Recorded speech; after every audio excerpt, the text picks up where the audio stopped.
Eto na. Ayan. Jungkook, there's Jimin. Magko-concert sa Busan this June. Gamcheon Culture Village Adventure. Every spot, every corner is just picturesque. Welcome guys to Jagalchi Market, largest seafood market in Korea, not just in Busan. Ooh, go guys! Oh! Ursula. Si Maria lang unang alay. Uy, ang laki! Kakain tayo ngayon ng live octopus. Sumisigaw na yung mga anak doon. Mommy, mommy! Ganda, no? It's giving Jeju. It's a BTS pilgrimage day. So, nag-vlog si Jimin noong 2015 and isa ito sa mga feature niya. Ito guys yung actual picture ni Jimin. Ito yung photo ni V. And then, ayan, nire-recreate na nila guys. May tutorial pa dito. Final stop na talaga to guys. Running Man experience. Pasok tayo dito sa maze. Ito daw yung nakakalito eh.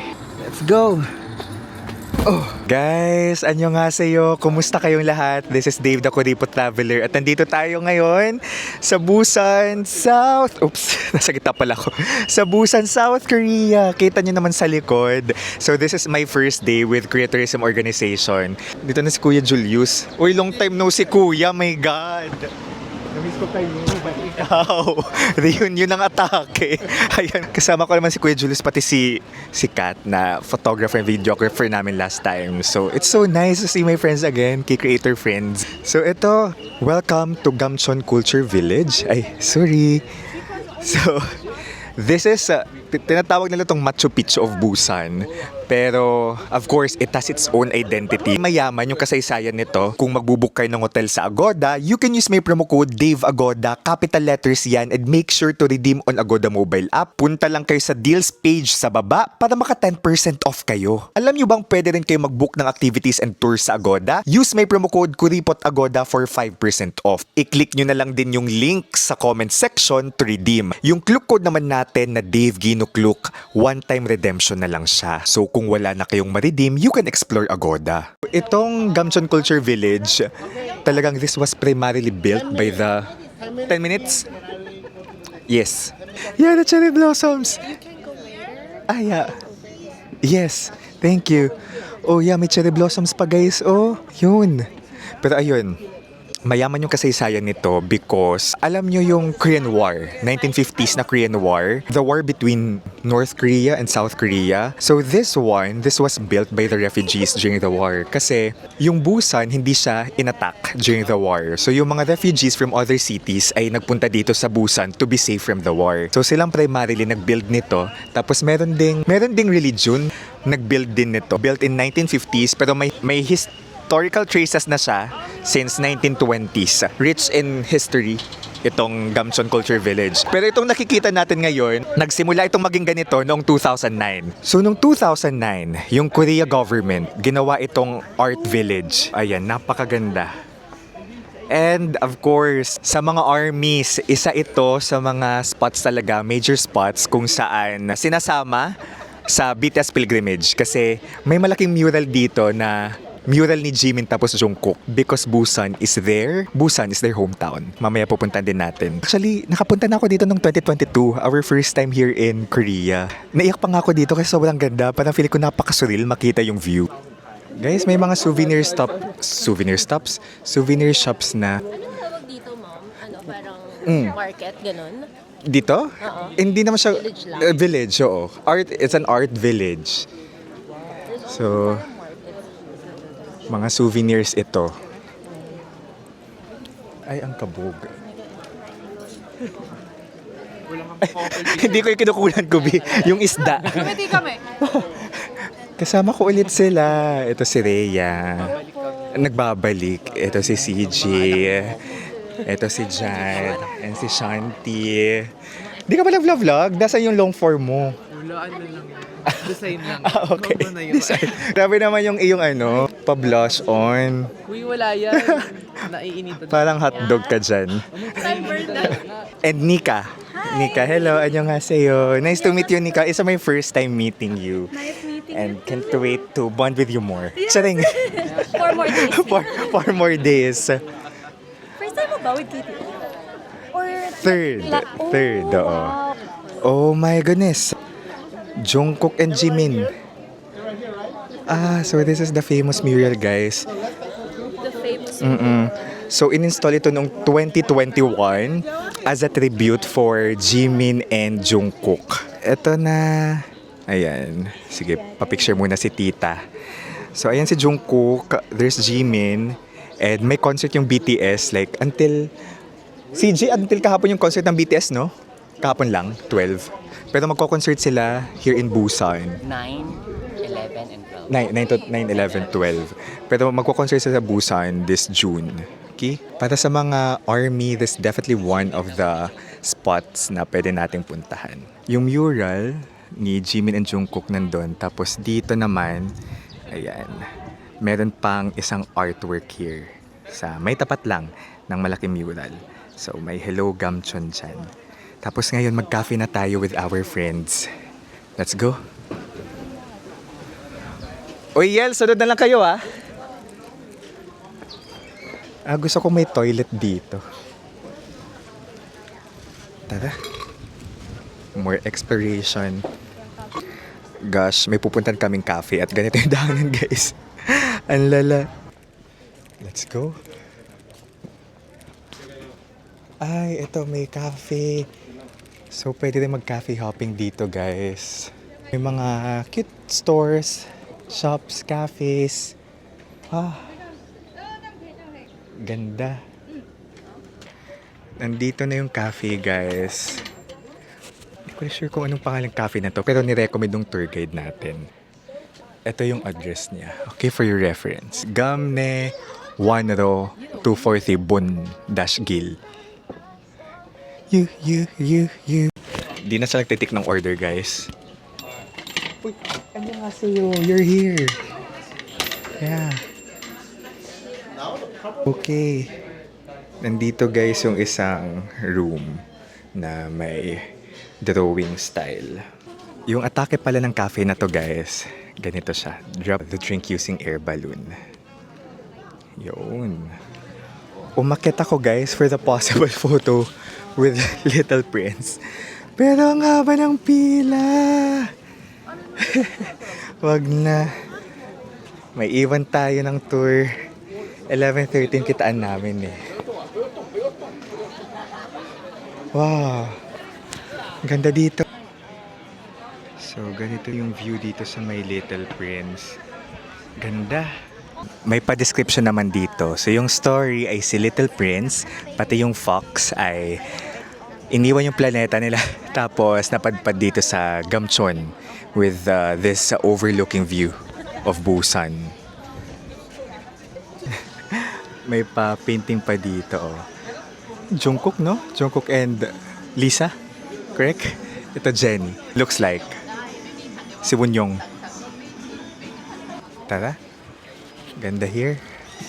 May rule pala dito, guys, na yung mga bahay, yung each bahay, bawal niyang i-block yung view ng bahay sa likod nila. So, tingnan nyo naman. So, kaya ganito yung itsura niya, oh. Alright. Ayan. So, that ends our Gamchon Culture Village adventure. Every spot, every corner is just picturesque. Let's go. Next stop, lunch. Kanina pa kayo dito? Ay, naku, anong oras na po? Sorry. Next time, dikit kayo sa amin. Kasi ang dami naming vids. Welcome, guys, to Jagalchi Market. Largest seafood market in Korea, not just in Busan, and the second in Asia. Ooh, go, guys. It's not every day that we're in Busan. We have to experience this. This is a very Korean. Oh. Go, Mom. Oh. Ursula. Okay, go.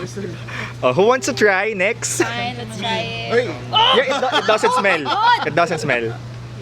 Nasme. Meet my new friend. So this is the market. Pag-lunch muna tayo ngayon. So may mga restaurant din naman dito. And of course, similar to this, may mga live seafood. Okay?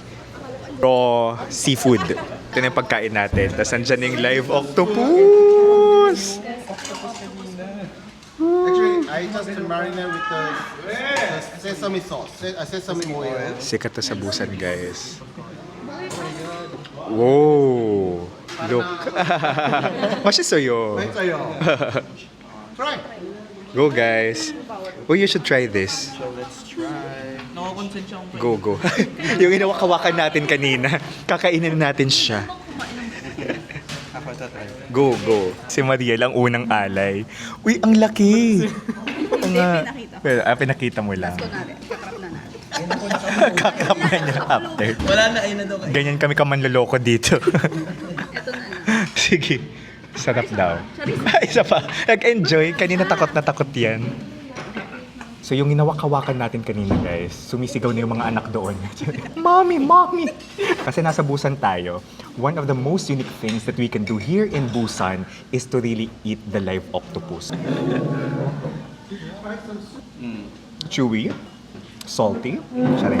Dahil kasi may soy sauce. Hindi siya gumagalaw. Okay. Allergic ako sa seafood except fish. So ito lang kakainin natin. They're kind enough to provide fish. Kain na ako ha. See you guys later. Our next stop. Hulaan nyo yung next stop. Charing. Oryokdo Skywalk ang ating next stop. Maganda siya sa photos. I can't wait to see it. Ang ganda ng walkway pero ang lamig talaga. Iramin ko yung words ni Rodolph Imnida na para ba tayong si Elsa. Lamig. Ay, ang ganda oh. Alright. Kumalma na siya dito. Oryokdo Skywalk. Ang ganda ng view dito oh. Wow. Unfortunately, because it's windy, closed siya. Alright, sinara siya guys. It's closed. Pero ito ay open to public. So, it opens I think 9 to 6 o'clock. So, last admission ay 5:50. Itong day na ito, this is some sort of BTS pilgrimage. So, pupuntahan natin talaga yung mga spots dito sa Busan na binisita or related sa BTS. Ito, mamaya pupuntahan natin yung photo spot kung saan nag-vlog si Jimin. Habang wala pang tao, punta tayo kay Jimin na. Spot ni Jimin nung nag-vlog siya dito noong 2015. Ito na. Ito na yung mga islets dito sa Oryokdo. Then yung bus natin nandun lang. Let's go. Ganda no? It's giving Jeju. Ang ganda. Nag-Jeju ka na ba, Denver? Ay, oo nga. Oo, nag-Jeju ka na pala. Ito yung different islets. It's a BTS pilgrimage day. So nandito tayo sa isa sa mga spots talaga. Kung army kayo, isa ito sa mga pwede niyong puntahan. Actually, kahit hindi kayo army, kahit mag-tour lang kayo sa Busan, kasi napakaganda dito. Oryokdo means 5 or 6 islets or islands. Or islets. Islets ay yung maliit na islands, di ba? Kasi, depende sa tide, nagbabago yung numbers ng islets dito. So, nag-vlog si Jimmy noong 2015 and isa ito sa mga feature niya. Itong Oryokdo. Tapos, tinuro niya yan dyan. Yung islets. Sayang kasi close talaga yung skywalk. Pero siya, 15 meter na skywalk. Ito guys yung actual picture ni Jimin. Parang namamindfuck kami kasi parang naghiwalay yung dalawang islets. Magkatabi na sila ngayon. Maybe because of the earthquake. Charing. Pero di ba nagmo-move talaga yung islands? Because yung Pangaea. Sir Denver. Yung Pangaea. Kasi ayan yung Jimin natin. That was quick. Let's go. Goodbye, Oryokdo. Lakad na tayo pa bus. Alright. Annyeong. Ellie? Ellie. Annyeonghaseyo. Artista bus. Anyone Come don't come back to hotel with us? Anyone who wanna go to the Summon station, please let me know 1 hour later. Our next stop, very quick lang dito, is the Busan Citizen Park. So may mayamang kasaysayan, siksik din sa kasaysayan itong Busan Citizen Park. And it's a BTS pilgrimage day. Punta tayo dito to recreate the photo of V nung nagpunta siya dito noong 2019. Itong Busan Citizen Park, actually, this was a former military base ng US for 70 years. Naging ano din siya, naging horse racing track during the Japanese occupation. And in 2014, binalik itong park na to sa citizens of Busan. Tapos now, it's a place for healing and rest. Si BTS V na nagpunta dito, nag-post siya sa Instagram, the caption was, Busan is nice. Yung picture niya, di ba, wala siya sa fancy place or very picturesque na place talaga. Just here in the park. And truly, ramdam ko dito yung healing and rest. So I think V was looking for healing and rest during that time when he was here. Hawak lang niya yung black umbrella. Dito yun. Ay, ito na pala. Pero yung tour guide natin may umbrella. Ayan. Oh, may props. Yeah. Black. Trust me, I stand up like this. Yeah. Guys, may tutorial pa. Here, important is the arm. So, Guys, may tutorial pa dito.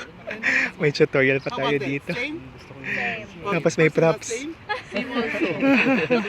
Look like. Look like. Yeah. The V pose, okay? The V pose. Sobrang peaceful lang. Ito yung photo ni V.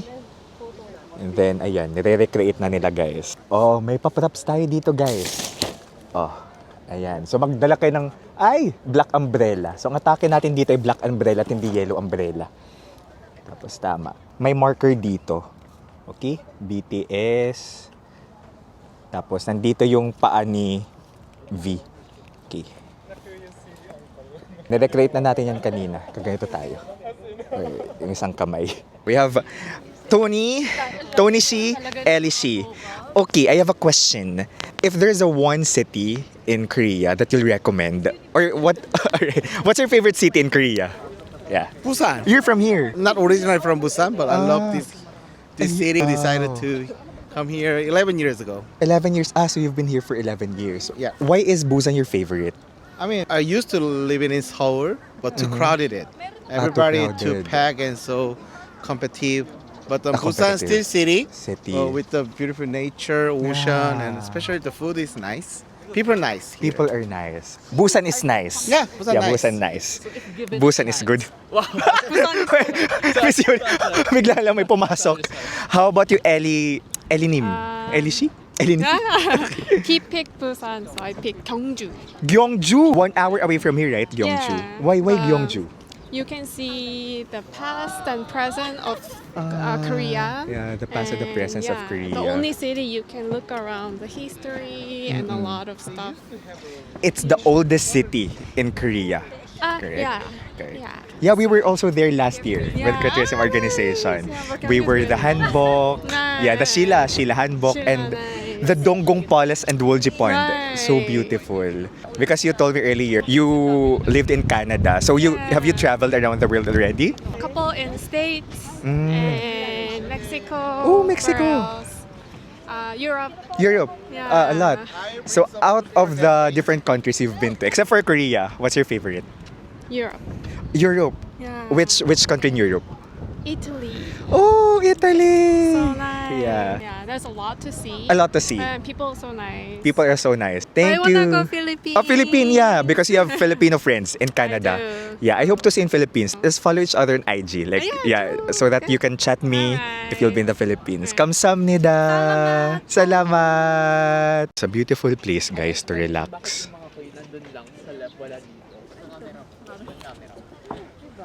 Ang ganda. Oh. Oh, for free. Binigay niya. Philippine Korea flag. Nice. Tinanong ko pa how much. Kasi inunahan ko na feel ko bibentahan tayo nito. Pero hindi na konsensya ako, binigay niya. Kasi may address sheet. Naglabas siya ng pins. Akala ko bibentahan. So nagtanong ko, how much? Free pala. Nakonsensya ako. Mabait pala. Final stop na talaga to, guys. Running Man Experience. So may series of activities na gagawin tayo na para bang nasa Running Man tayo. So let's go. So nandito tayo sa Somyeon area, guys. Somyeon. Binigyan tayo ng band. Saan ba? Ayan, wristband. Tapos may options na hard, normal, and easy. So normally recommended niya. Let's go, let's go, let's go. Yan, nandito na tayo sa loob, guys. At may iba't ibang experience. Look. So, pipili ka ng laro mo? Ito may pa-basketball. Within 60 minutes, dapat natin matapos dito.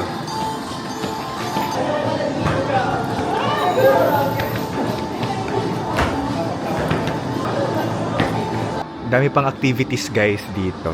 O, try natin to.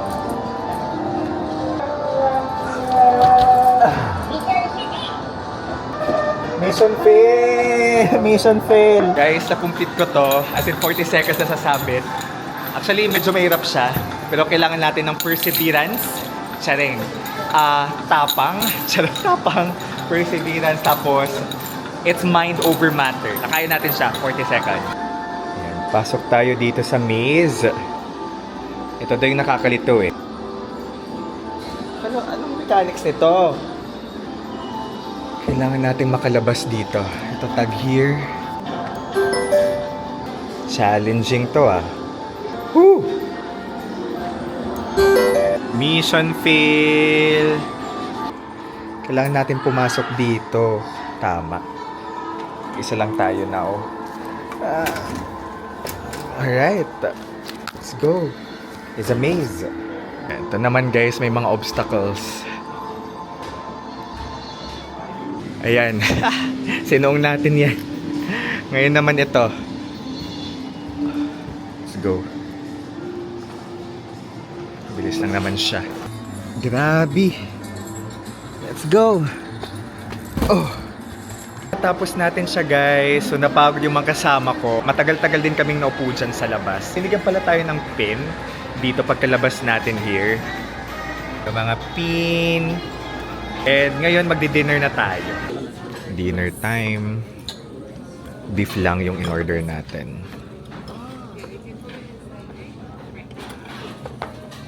So ngayon lalabas ako, hanap kami ng cafe where we can chill kasi mag-edit din ako. Pero at least yung editing natin maganda yung vibe. Hindi ako makakatulog.